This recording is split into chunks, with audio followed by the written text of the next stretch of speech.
नमस्ते। चुनाव और वॉर की खबरों के बीच में एक बेहद ही इम्पोर्टेंट खबर है जिस पर कोई बहुत ज्यादा बात नहीं कर रहा। ना ही वो आपको अखबार की हेडलाइन में दिखाई देगी और ना ही कोई न्यूज एंकर उस पर डिबेट कर रहा है। हालांकि जब ये घटना घटी थी तो चारों तरफ बस इसके बारे में ही बात हो रही थी। जी हाँ, मैं बात कर रही हूँ सोशल एक्टिविस्ट सोनम वांगचुक की, जिन्हें रिसेंटली जोधपुर जेल से रिहा किया गया है। वो 6 महीने से जोधपुर जेल में बंद थे और उन पर एनएससी एक्ट लगा था। एनएससी एक्ट के तहत यदि किसी आदमी को जेल में डाला जाता है तो वो वहां पर 12 महीने लगभग 1 साल तक बिना किसी मुकदमे के भी रह सकता है।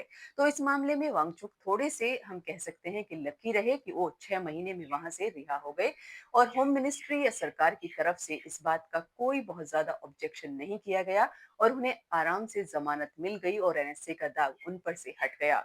सोनम वांगचुक किसी परिचय का मोहताज नहीं है और उन्हें जन जन तक जाना गया। बहुत कॉमन पीपल ने भी उन्हें जाना जब थ्री इडियट्स मूवी का आमिर खान का किरदार उन्हीं से प्रेरित था, फुंसुक वांगडू, जिसे उन्होंने जन जन में लोकप्रिय बना दिया कि कोई आदमी एक छोटी सी जगह पर रहकर भी ऐसे इनोवेशन कर रहा है जो आम लोगों की जिंदगी में बहुत बड़ा बदलाव ला रहे हैं।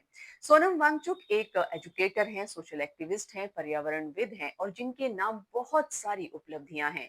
उन्होंने आइस स्तूप बनाया, मतलब सर्दियों में पड़ने वाली बर्फ को उन्होंने आर्टिफिशियल ग्लेशियर की तरह जमा किया और उसे गर्मियों में इरिगेशन के काम लिया गया।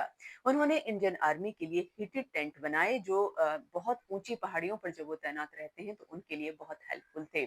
उन्हें बहुत सारे ग्लोबल अवार्ड भी मिले हैं, रोमन मैगस के पुरस्कार उन्हें मिला है और इसके साथ साथ ही वो टाइम्स की सूची में भी 100 पावरफुल लोगों में से एक रहे हैं।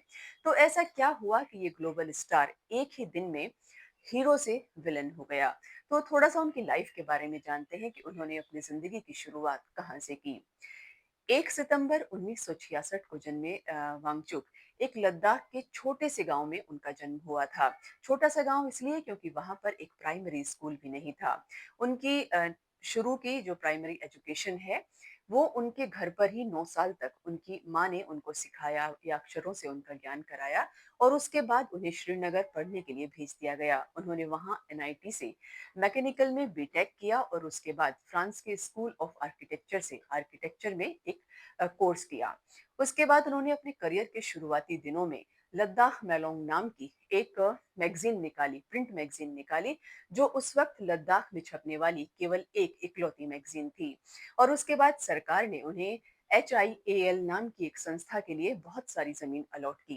HIL की फुल फॉर्म है कि Himalayan institute of alternative Ladakh, जो बहुत अच्छे ढंग से अपना काम कर रही थी कि उसे यूजीसी मान्यता देने वाला था एक यूनिवर्सिटी के तहत। लेकिन बीच में कुछ इस तरह की कंट्रोवर्सी हुई कि सरकार को लगा कि ये संस्था या ये एनजीओ वो काम नहीं कर रहा है जिसके लिए इन्हें ये इतनी बड़ी जमीन या सुविधाएं अलॉट की गई हैं।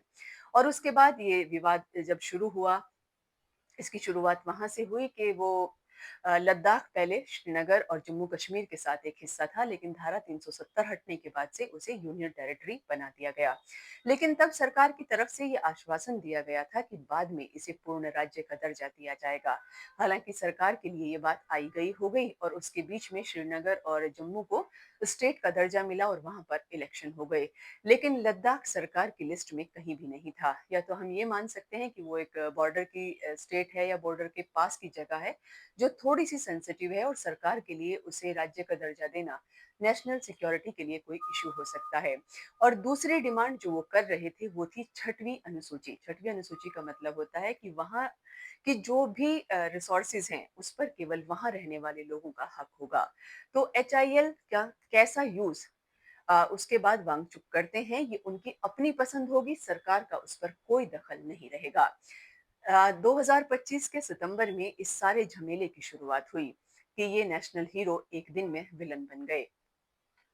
उन्होंने 15 दिन तक उपवास किया, लेकिन इसी बीच नेपाल का जनजी आंदोलन हुआ। उसी वक्त ईरान में ऑपरेशन होप चल रहा था और इन सब से इंस्पायर होकर वहां पर युवाओं ने या कहिए कि यंगस्टर्स का या कुछ लोगों ने मिलकर जमकर हिंसा की। हिंसा में 4 लोग मारे गए और 60 से अधिक लोग घायल हो गए। और इस उकसावे के लिए, इस प्रोटेस्ट के लिए जिम्मेदार माना गया सोनम वांगचुक को और उन पर होम मिनिस्ट्री ने तत्काल प्रभाव से एनएसए लगाया और उन्हें जेल में डाल दिया और तब से लेकर अब तक वो जोधपुर जेल में ही बंद थे। हालाँकि जो ये प्रोटेस्ट था, ये लद्दाख की जनता के नेचर के बिल्कुल विरुद्ध था। वहाँ के लोग शांत होते हैं या अपनी बात को कम्युनिकेट करना पसंद करते हैं। लेकिन ये हिंसा तो हुई और इसका कोई ना कोई ज़िम्मेदार था, लेकिन सीधे तौर पर इसके लिए सोनम को ज़िम्मेदार मान लिया गया।